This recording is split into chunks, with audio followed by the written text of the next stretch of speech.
In this video, we will discuss about pharmacology of RAS dependence. In the previous video, we have found out is that RMC-7977 has anti-tumor properties in terms of it will inhibit the RAS signaling pathways or RAS MAPK signaling pathways.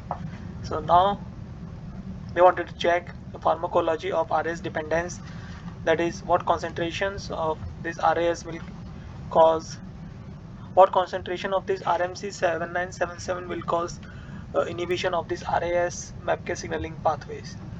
First, they did the experiment on the KPN1X cell line derived xenograft tumor, and in this they did the experiment of different concentration of RMC-7977, and what they have find out is that in time interval between 24 to 48 hours they see the significant reductions in this RAS signaling pathways, and they use this DUS P6 to find out the effect of this, whether the RAS signaling pathways is been downregulated or not. If DUS P6 is formed more, then it is been and then the RAS signaling pathways are not downregulated. But however, if DUS P6 are formed less, then RAS signaling pathways are been downregulated.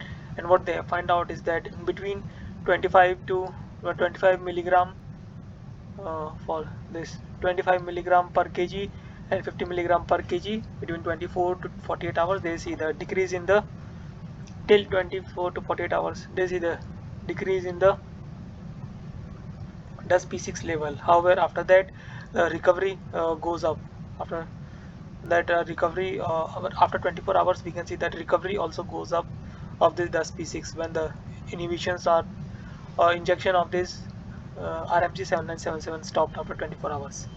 But if they continue till 48 hours, we see the further reductions in the RS signaling pathways. And after identifying that the DUS signaling pathways goes down with increase in the time and the concentration of the 7977, they check the inhibitions of the DUS P6 at different concentrations and at different time intervals, and they are able to find out is that with increase in the concentration, with increase in the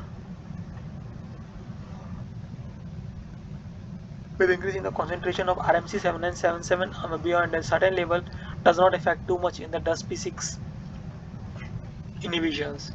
And however, the concentrations of around this 100 nanomolar has the maximum impact in the inhibitions of this DUS P6, and that too at a longer period of time. But when the when the RMC-7977 concentration goes up and the time goes down, it does not have any impact. And the EC50 is find out to be around 142 nanomolar. And when they did the same experiment, after validating their experiment on this cell line derived xenograft, they did the experiment on the mice model also, where they use the pancreatic cancer affected mice. And in this case, what they have find out is that they also see the reduction in the this DUS P6 or PERK signaling pathways. In this case, they are checking the PERK signaling pathways in the mouse model. They see the reduction in the PERK signaling pathways. However, the recovery in the PERK signaling pathways is higher compared to the recovery in this cell line derived xenograft, KPN1 cell line derived xenograft, indicating, and one of the reasons that the researchers hypothesized that it is because of the tumor microenvironment that creates a additional hurdle for the drugs to reach to the tumor sites. And this could be one of the reasons why they see the high recovery of the PERK signaling pathways compared to the KPN1 derived xenograft. And these things they have also quantified using these inhibitions of the PERK, and what they have find out is that EC50 in this case is found to be around 321, which is higher or almost more than double of this EC50, that is around 142 nanometer for KPN1 derived CDX tumor. And in this case also,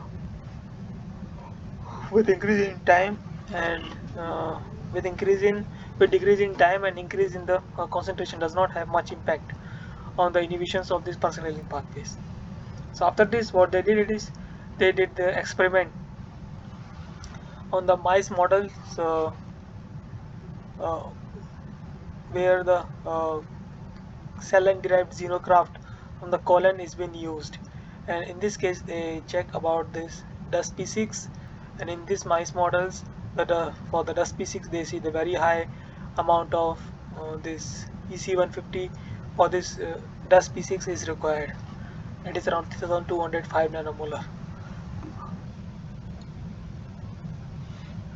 When they did the experiment on different mice models, that is skin from cancer derived xenocraft tumor bearing mice model, and they see that inhibitions of this DUSP6 are uh, slightly lower compared to the colon derived CDX tumor mice bearing models. Not slightly lower, it's less than half. So all this indicates that when they inject when they in the mice models, all these three results indicates that the dosage of this RMC-7977 depend on multiple factors such as tumor microenvironment, desmoplasia formed across the tumors, and the diffusion hindrance uh, that prevents the drugs to reach to the tumor sites. So all this needs to be taken into account while developing this pharmacology, while understanding the pharmacology of this RMC-77 on the RAS dependent signaling pathways. So from this figure, I hope you understand how they try to calculate the pharmacology of this RMC-77 on RAS dependence pathway, and what they have finally concluded is that this pharmacology depends on several factors such as tumor microenvironment, desmoplasia, and then it's difficult to predict any general pharmacology. So I hope you understood these results. If you want to understand more about these results in detail, you can go to the reference that has been provided in the description. That's all for this video. Thank you for your time.